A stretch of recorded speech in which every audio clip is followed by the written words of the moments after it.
Hori eta esan dakoa iritsi da, ez?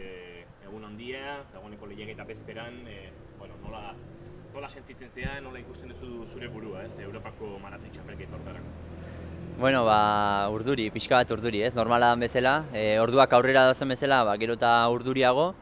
Azken orduetan, urduritasuna izugarria izango da, seguru nago. Eta bestalde batetik, ilusio izugarriarekin, sentsazio honekin baita ere, esperantza honekin, paper txukun bat egiteko, eta hori gogoa handiz.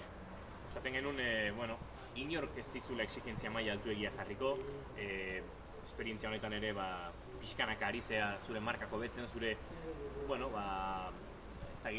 espektatibak ere pixkanaka igotzen, baina Europako txapelketa honetan gozatzera eta pentsatzen dut zuk zure buroi jartzen diozun presio puntu horrekin ahalik eta onduen egitera, ez?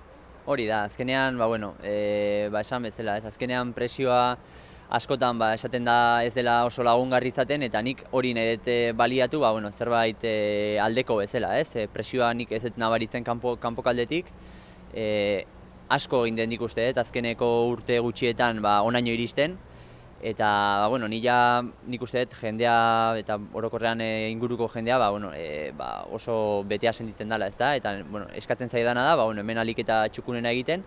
Nik nire aldetik presioa badaukat noski, nik ere ahalik eta ondoen egin edetelako. Eta hortaz baliatuz eta momentu on batean nagoela jakindare baita ere, saiatu ahalik eta txukunena egiten.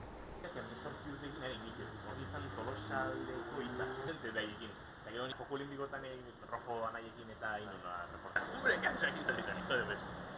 Eta animo gehobi irazita. Bai. Behin edo.